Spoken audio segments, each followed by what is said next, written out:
livestock has received a we are dealing. Yes, not seeing any activity, so it's like a pretty good weekend. Temperatures do warm up.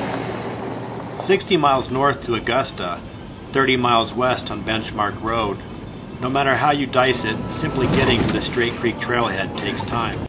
It's Wednesday afternoon when we reach the trailhead on the outskirts of the Bob Marshall Wilderness. The climb to the Patrol Mountain Lookout is going to be a tough one, 6 miles in and nearly 3,000 feet up. My 13-year lookout Sam Chapman is waiting at the top.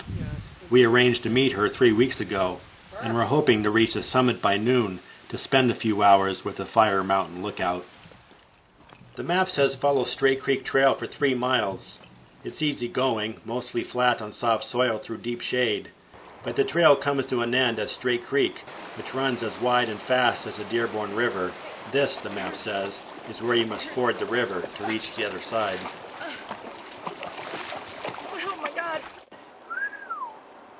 We reach the other side and set off on the second leg of the trip to Chapman's Lookout. The trail begins to climb, but after an hour, the high cliffs still look impossibly far. On a ledge below the cliffs, the sound of heavy footsteps rattle through the trees. A man in a white hat turns the corner, leading a horse and 3 supply mules. I'm just resupplying the Fire Lookout today. You just kind of take your time, and they're all good pack mules, so it's not a big rush, but we just take our time and enjoy the view. Each mule is probably packing a little less than 100 pounds on each side, so a couple 100 pounds, a little less than that.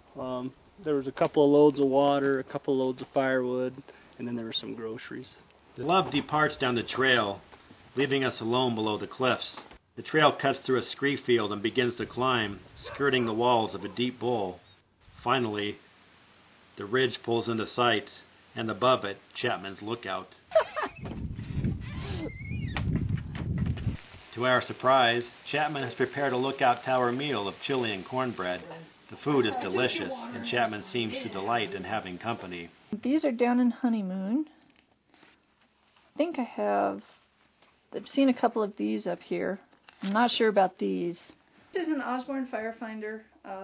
Henry Osborne developed this as a tool to help people find fires. Point it towards a fire so that I can find out what heading or what direction the fire is from me. Up in Straight Creek here, Upper Straight Creek, it burned in 2006, September 2006. And over 2 days that went from 1/3 of an acre to about 2,400 acres. And then it snowed. Chapman has spent the past 13 summers working this tower, including one at Prairie Reef, 11 miles west as the crow flies.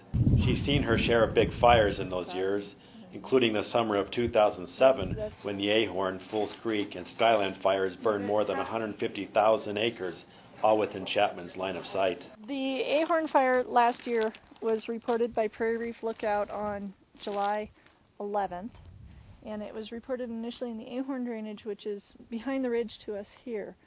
Over the next couple of weeks, it burned down into the West Fork Sun Valley and across, and then up over Deer Creek and Dead Man Hill, Pretty Prairie, and across into the Benchmark Creek area in Big Head. And then a lot of the fires started going north, more in towards Gibson. The isolation of the job doesn't bother her. In fact, she has come to appreciate it. Chances are she'll return again next summer